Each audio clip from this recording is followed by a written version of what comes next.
Video we're with the Raw review of the Raw review. And if you've seen the Raw review, if you watch Monday Night Raw, you would know what happened. Big things like Naomi vacated her championship because she's pregnant. We kind of already knew that was a rumor going around, but yeah.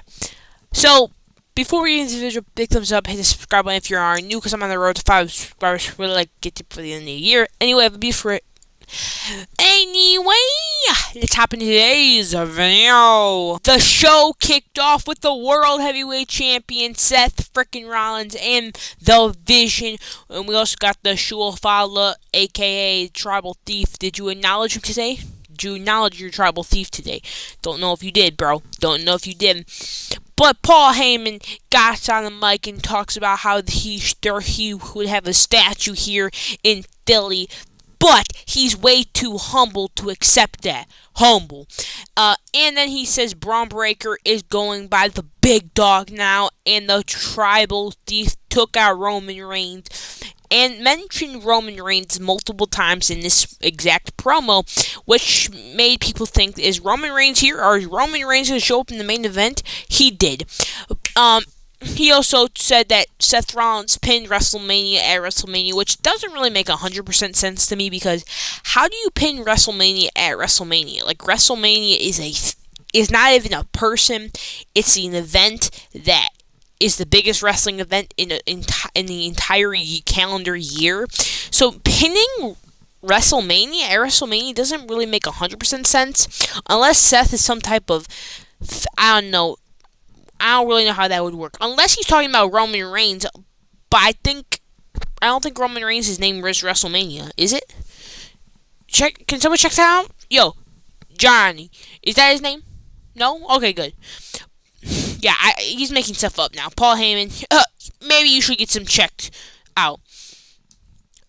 And of course, you see the Shula follow acknowledge him, by the way. He's a Tribal Thief. But just before Seth Rollins could get something off of his mouth, we saw main event Jey Uso, 4 words, 1 letter, eat. I said 1 letter, but who really cares at this point? Am I right? But Jey Uso came out, talked on his, grabbed the microphone. I don't know where he grabbed the microphone from, but he allowed the kids in the crowd on the microphone say, yeet, yeet, yeet. Enough of that, though. Jay says he's tired of them trash-talking his family, and Braun is his puppy dog and will be sleeping on the porch tonight after he's done with him. And I thought it was pretty cool, and I thought that was hilarious. But the funniest part of this entire thing is when we see Seth Rollins literally manipulating Braun to think that Jay doesn't respect Braun's family, thinking they're lazy, thinking they're fat, like D1 manipulator Seth. I love how Seth was manipulating. He was like, he hates your family. He hates your family. Which, I don't know why, because Seth knew that Braun Breaker was going to get wild up and stuff like that, just by the dog line. But keep on manipulating him, saying he doesn't like Braun's family, just made Braun Breaker even more crazier than he actually already is. So, W's to Seth if he was trying to become a good D1 manipulator. But Paul Heyman goes off about how extreme matches in ECW, because ECW is originated from Philadelphia, Pennsylvania. He talks about RVD, Sandman, Sabu, and how Tommy Dreamer should be dead. Buddy, he should be dead. Oh my God, bro. And then we got Braun Breaker over here saying he's alive. Buddy, he's not that old. He's only in his 50s. He's like, I don't know, he's not that old, but he's like in the 50s. Like, right? He's in his 50s. He's not that old. Like, bro, imagine, bro,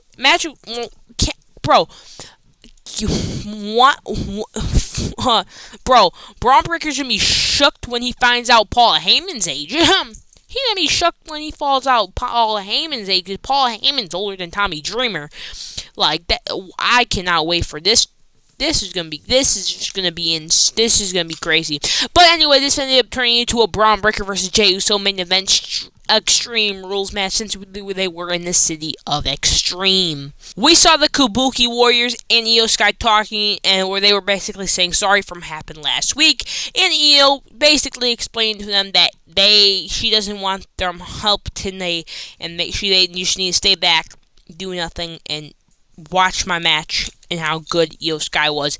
By the way, kind of a banger episode of a banger match against Roxy and Io. No, it was not even Roxy, it was Raquel. We saw Io Sky take on Raquel Rodriguez, and by the way, is it just me or can you tell in the improvement of Raquel Rodriguez, bro?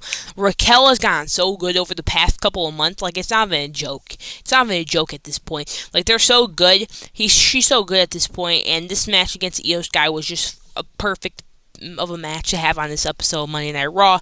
Really liked all the moves, outcome, and stuff like that. We did get to see Raquel Rodriguez dominate Io Sky with some elbows to the corner, a big boot to Io Sky, taking Io Sky down for a 2 count.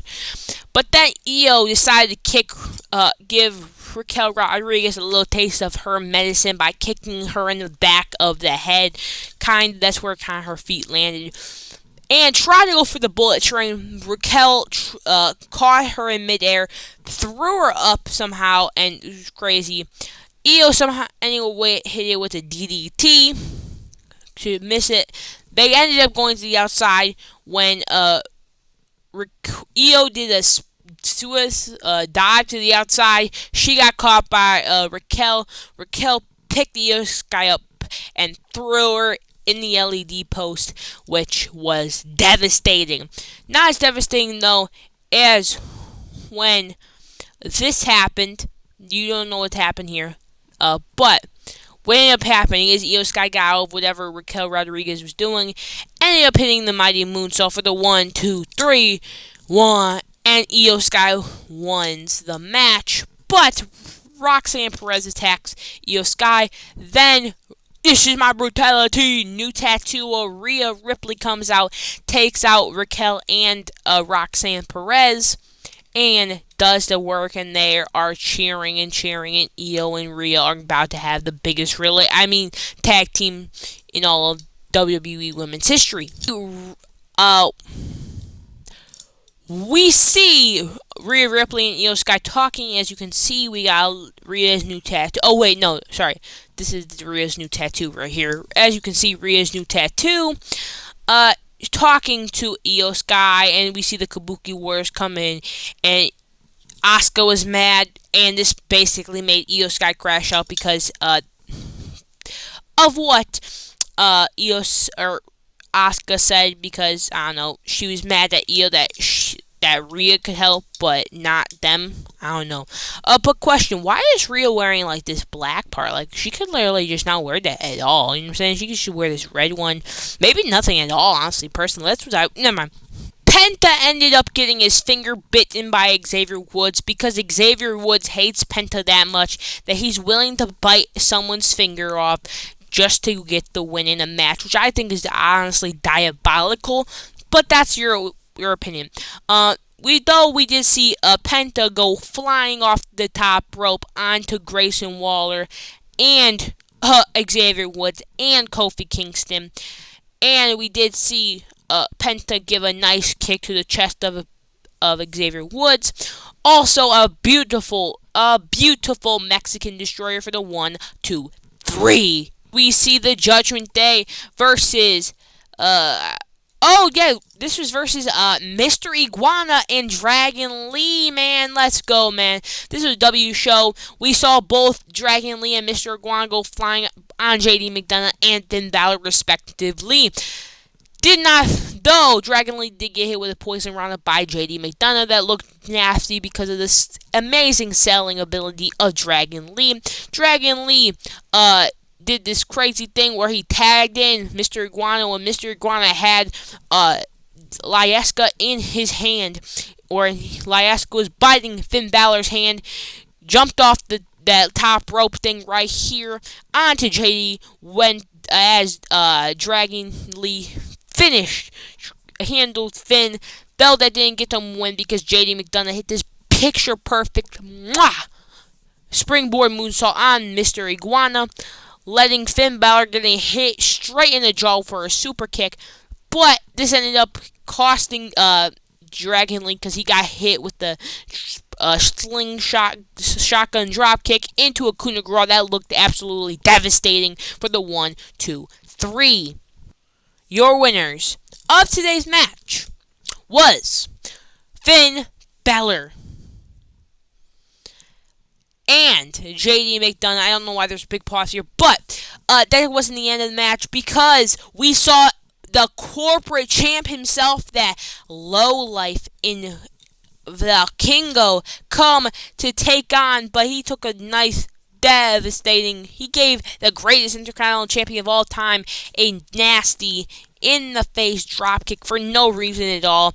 But good thing Finn Balor was there for like 2 seconds because, Valkingo ended up taking him out, that corporate champ. Look at this corporate champ right here. Valkingo should have never won a champion. He's a corporate champ. He's being pushed like 2015 Roman Reigns. It's unbelievable. Valkingo ended up taking out JD McDonagh as well. But Dom did Valkingo a favor, put down that disgusting corporate champion in Valkingo and held the belt that he rightfully deserves. And that is the AAA Mega Championship with the WWE Intercontinental Championship. The greatest luchador, the greatest Mysterio, the king of luchadors, Dominic Mysterio, is the right pick for it. We see a women's Intercontinental Championship match where Becky Lynch defends her title against Natalya, and I am very disappointed to inform you all, I really had to take a big poop during this match, and I literally couldn't hold it in. So halfway when it was on commercial break, I went to the bathroom, and I only made it for the last part of the match. Yeah, funny story. Yeah, I had to go to the bathroom, so I missed a big portion of this match. Man, I don't even know if the match was good. All I know is that Natalya tried to put Becky into like some sleeper holds and stuff, and did German suplexes on Becky. And then I came back to this when Becky Lynch was put Natalya in the disarm her and she tapped out, and still your women's Intercontinental Champion, Becky Lynch. But I did see that Nikki Bella did end up coming out to save Natalya from the beating that apparently Becky Lynch was going to give Natalya, because all of you here, you see, you can look, but you can't touch, but absolutely gets destroyed with a rack attack 2.0 by Nikki Bella, and that was what's going to happen. And it looks like they're setting up an Intercontinental Championship match against Becky Lynch at maybe Clash in Paris, maybe. I don't know. Maybe. Alcoholic GM Adam Pearce had to break up the fight between Sheamus and Rusev once again backstage on Monday Night Raw. But we finally got some good news because Adam Pearce had enough of this, where he finally made it official. At Clash in Paris, it will be Sheamus taking on Rusev in an old-fashioned Donnybrook match, which I forgot what that is. I'm not gonna lie, I forgot what it is. Maybe I think it's shillelaghs and like stuff. I forget what it honestly looks like. Can someone remind me of what an old-fashioned Donnybrook match is? I don't remember, bro. Can someone tell me? Thank you. Like, I really know. But Adam Pearce also said he needed a drink. I'm sensing alcoholism here. Adam Pearce always needing a drink after his head almost explodes every episode of Monday Night Raw. So I think we should get that checked, Adam Pearce. We need to stop your alcoholism. We finally see the Women's World Champion in Naomi come out, and she started crying. She was a little bit emotional. And then she played the video where she announced that she was pregnant and her and Big Jim are expecting baby Uso. You know what I'm saying? So yeah. But then Adam Pearce asked for the title, but her hormones are going cuckoo for Cocoa Puffs. So she literally started singing na na na na na na na na, hey hey hey, goodbye to Adam Pearce, kicking Adam Pearce out of the ring because Adam Pearce clearly doesn't matter to absolutely nobody, even his own WWE superstars. So Adam, if I was you, I would get that check as soon as possible. But Naomi ended up having a big, long conversation about that. She kind of went to her Teal side a little bit.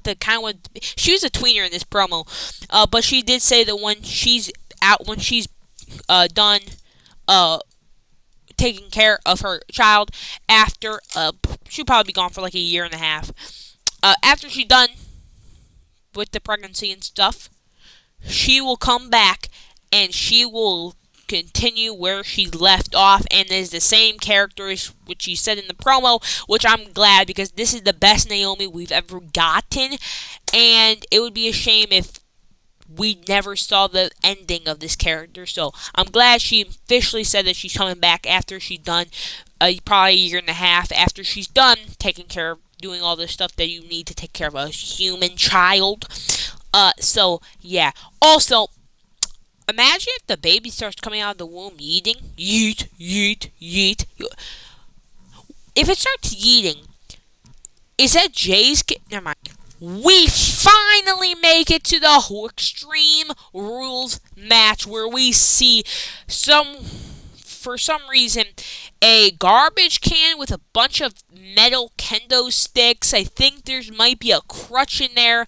In a metal shopping cart at the edge of the ring. Not exactly sure why it's put there in the first place, because Jey Uso might have lost his mind. He started punching Braun Breaker in the face a couple times, then send him over the top rope where Braun Breaker's little ankles hit that cart as hard as possibly can, and my ankles literally snapped themselves right now. I'm not even joking. Like, I got goosebumps thinking about that. Then Jey Uso hit Braun Breaker with a little dive from the outside too. But after we come back from commercial break, Braun Breaker was literally destroying Jey Uso with a steel chair and just ramming it into his ribs and stuff like that. We even see two chairs set up back to back where we see Jey Uso get Gorilla press slammed onto the middle of the chairs where Jay's stomach was absolutely in pain. I could tell from Jey Uso's face expression. He was like, I need to go to the bathroom. Oh, I'm incapacitated. Yeah, he was basically like that the entire show. But we did see, of course, Braun Breaker's classic move where he jumps from the apron onto the announcer's table to whoever he's facing. But this time he did it with a garbage can because it's an Extreme Rules match and we need to add some extreme elements in it. So like that. But by the way, we are not going to say that we did not just see Jey Uso get flattened out by the big dog, the new big dog in Braun Breaker. But as soon as Braun Breaker was starting to catch fire, he got taken out by a spear by main event Jey Uso for the biggest chair shot in the history of professional wrestling. Then he hit another spear into an Uso splash for the 1-2. Because the referee gets pulled out of the ring from the tribal thief himself, the Shula Fala holder, Big Bronson Reed takes out main event Jey Uso, but then LA Knight comes out to take out Bronson Reed. But Seth Rollins decides to come out because he wants to help too. For no reason at all. I don't know why, but he decided to take out LA Knight. Then he pedigreens main event Jey Uso. Yeet. Of course, we see the cult of personality CM Punk come out to attack Seth Rollins. Then we see CM Punk and LA Knight literally beating Seth Rollins' booty cheeks to Mars at this point. And then we see CM Punk accidentally hitting LA Knight, sending him through the Slim Jim table as Seth Rollins pushed CM Punk into LA Knight. But enough of that. After this stuff came down, we saw Jey Uso and gives a super kick to Braun Breaker, sending him close to the table. But that ain't enough because the OTC Roman Reigns came out, gave Braun Breaker a nasty spear, threw him in the ring after giving Bronson Reed a Superman punch. Then Jey Uso delivered a nasty super kick to a Braun Breaker for a Nusa Splash through the table for the 1-2-3. And main event, Jey Uso is your winner in Extreme Rules in Philadelphia, the home of ECW Extreme Championship Wrestling. And I really enjoyed this episode of Monday Night Raw. It was way better than whatever garbage, boring show we got then. Also, that was the worst SmackDown episode I think I've ever watched. So, I mean, anything's better than, that SmackDown episode. Even AEW is better than whatever that SmackDown episode was last Friday. But hopefully this Friday is way better than whatever we got last Friday. Oh, absolute horrendous. Anyway, that's all for you guys today. What do you guys think? Comments below about this episode of Monday Night Raw. Anyway, have a beautiful rest day. See you tomorrow. Bye.